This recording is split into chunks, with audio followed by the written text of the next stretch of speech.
En apercevant ce matin cette vingtaine d'hommes très sérieux en tablier blanc, on aurait pu se croire dans un laboratoire.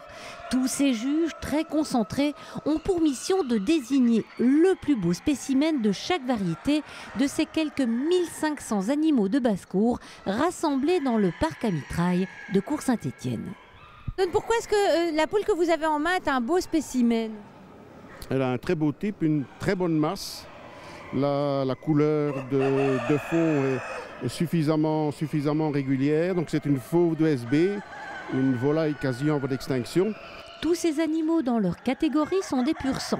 Ils doivent se rapprocher au plus près du standard de leur race. Comme les chiens, les chats et les chevaux, il y a un standard par race et par couleur. Et alors par catégorie, on va choisir les meilleurs. Donc il y a les races belges, il y a les races étrangères, il y a les grandes races, il y a les naines. Donc il y a plusieurs catégories et on va choisir les meilleurs dans ces catégories-là. Et chaque animal de basse-cour est coté sur une bonne dizaine de critères.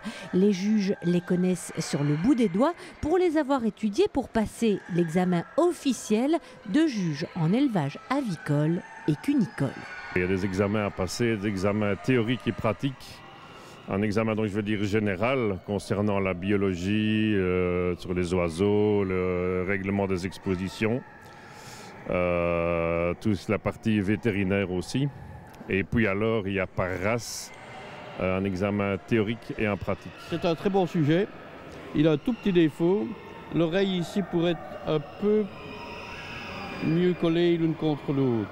Les oreilles sont un tout petit peu écartées. C'est un défaut très léger. On dira en latin de minimis non curat praetor. Le latin n'est pas indispensable, mais Gustave met la barre très haut.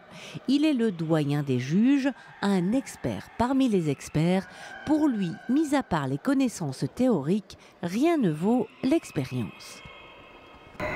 Les oreilles doivent faire 5 cm et demi certainement.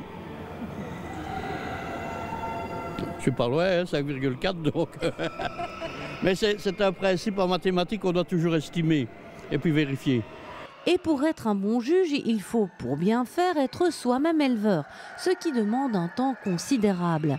Peu de jeunes s'y consacrent, à moins comme Quentin d'être tombé dedans quand il était petit. Je suis tombé dans une famille qui fait le petit élevage depuis très longtemps. Déjà mon arrière-grand-père a commencé, qu'il a transmis de génération en génération.